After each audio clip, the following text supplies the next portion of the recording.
Senior police officials met at the Devon police station in Ekurhuleni this morning after 3 men bust into the police station and disarmed police officers there.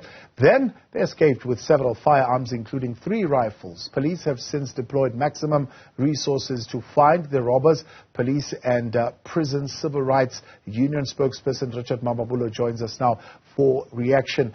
They could be sending maximum resources now to try and investigate this. Why were maximum resources not sent to protect the police station to start with? Thank you and good evening to your viewers. We're quite concerned about these brazen attacks on police stations, and in fact, the recent attack is not the first one this year. We've had 47 reported cases of police stations being attacked, so it is quite a trend, and it's happening mainly in rural provinces. You know, we never have cases of attacks on police stations in affluent areas. So it speaks a lot to the uneven allocation of resources within the different police stations. And of course, I think it's quite important that when looking at this trend, you would realize that in most cases when stations are attacked, these firearms are then used to further perpetuate criminal activities. So that is a worrying factor. And of course, looking at the crime situation in our country, it is something that we need to take quite seriously so that we avoid future attacks. But of course, it cannot be something that we just speak about without necessarily looking at the underlying challenges, the uneven allocation of resources, of course, and the fact that the staff complement of the SAPS in most of these areas has been on a decline. Some of the factors which lead to criminals believing that they can actually attack stations. So there is a trend, and we would definitely want to see more action being taken by the ministry in ensuring that they obviously look into the infrastructural integrity of our police stations. Load shedding, of course, has as well had a negative impact already, downgraded staff complement.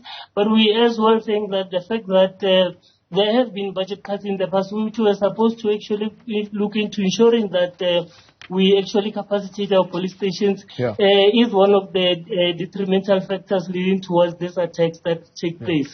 It's a somewhat strange question to ask because, of course, police are looked at as the ones who are supposed to give us the protection, the security and the safety. But are police feeling safe when they go to work? Our men and women in blue are not safe. I mean, just this year alone, there have been a lot of reported cases of police killings. And you'd remember recently that on a yearly basis, you would have the minister and the president commemorating police who are killed on duty, which excludes those who are injured or killed out of duty. So that demonstrates as well that our members of the police are not safe. Police officers, of course, have got a lot of other challenges that we are currently engaged with government. And of course, you remember that we recently had a national march to the union buildings in which we were raising some of these challenges that our members are faced with. You know, they live in sheds, they travel using public transport, they cannot afford houses, they don't qualify for RDP houses, they also cannot afford bonded houses. So they find themselves in precarious conditions, and of course the fact that the work that they do requires that they visit accident scenes, they are always on alert. Most of them are not even sure whether they will return home alive or not. So all these factors as well play into the post-traumatic stress disorder challenges that are found within the service in its entirety. So police officers are not working under good conditions, and of course expecting them to perform to their highest possible levels whilst their staff complement is on a decrease. It seems to be an impossibility. The President in his State of the Nation address in 2019 did mention that we need to have violent crimes per half, and immediately after that we had the Minister of Finance announcing that they would be cutting the SAPS budget by 15.8 billion this year, and next year again they're going to be cutting it by 11.2 billion rands. So that as well demonstrates that all the goals that we would want to see being achieved by the SAPS in ensuring that there are sufficient resources within especially township and rural area police stations. All those ambitions will fall on the side if nothing is being done at the moment. Yeah.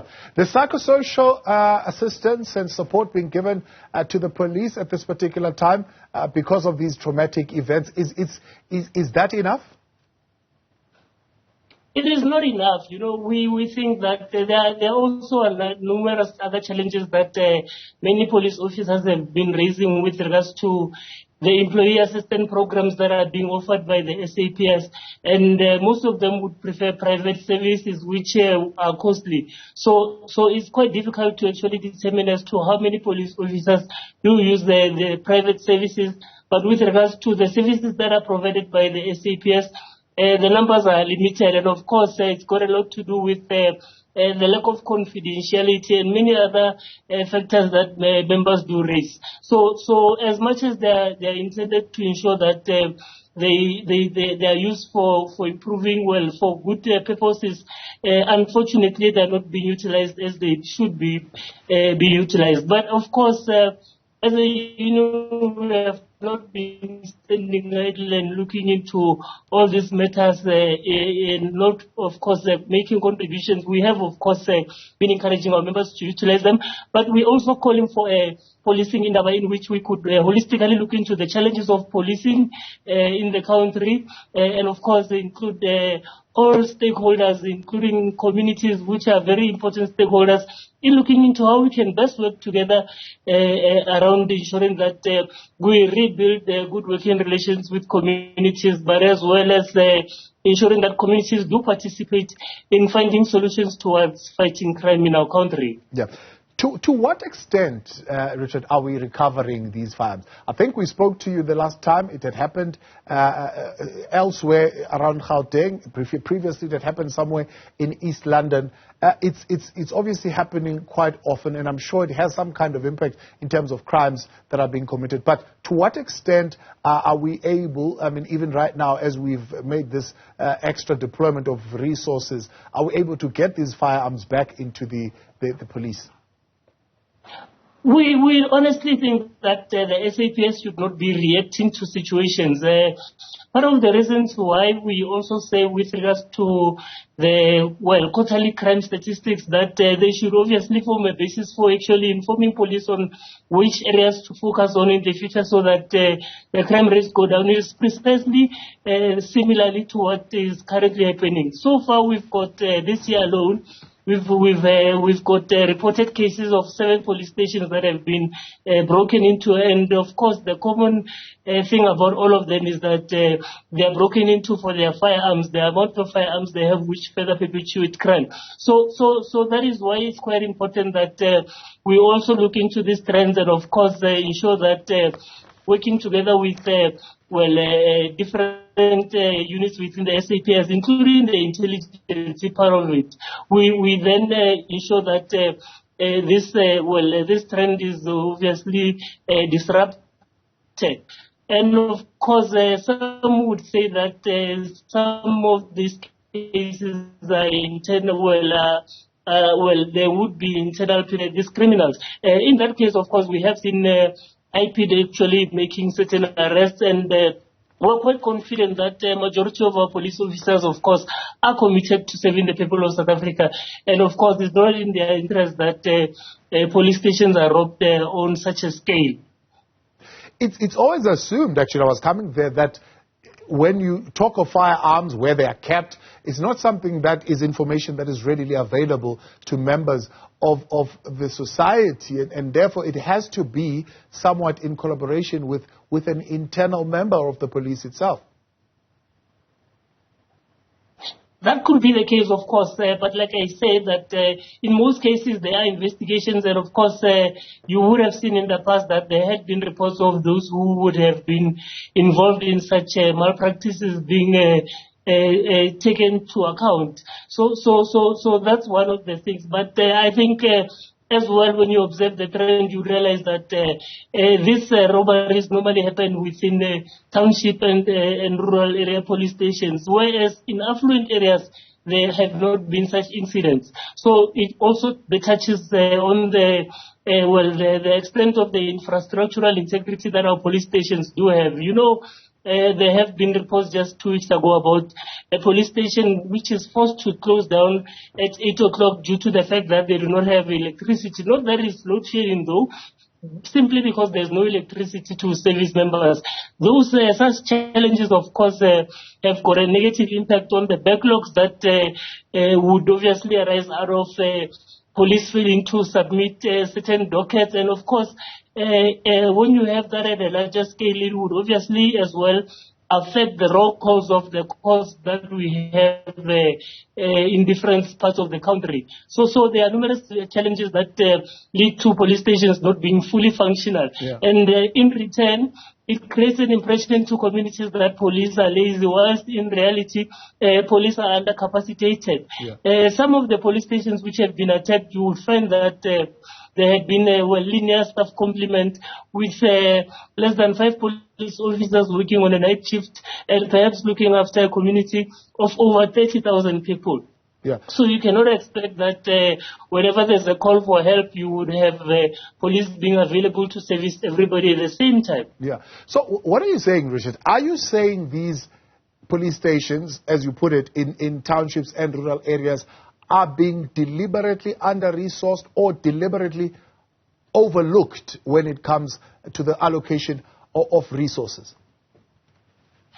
Well, we've been having discussions with the ministries, and we all acknowledge that it's quite important that we have more police officers on the ground, as opposed to police being stationed at provincial and national offices, but as well the general number of police in the country needs to increase so that we ensure that at every station there are more police officers. We think that is one of the major issues that is currently facing the country. In fact, you remember that the staff complement of the SAPS has been declining from 190,000 to currently standing around 155,000. And this happens at a time when the population is growing. So we need to look at all these factors. The fact that there have been budget cuts which are still continuing even up to the next year obviously means that the SAPS will not have sufficient capacity to address all these challenges in terms of ensuring that even beyond the manpower, there are sufficient resources which will be factored in to ensure that police stations at those levels can function properly. Richard Mamabolo, I appreciate your time. Thank you very much for coming on. Police and Prison Civil Rights Union spokesperson there, Richard Mamabolo, saying it's a question of resources, particularly at the rural and township police stations, which have not been adequately prioritized. Hence, we see such incidents, close to 11 that have been reported, if I'm not mistaken, this year alone, where police stations would have been entered into and firearms being stolen.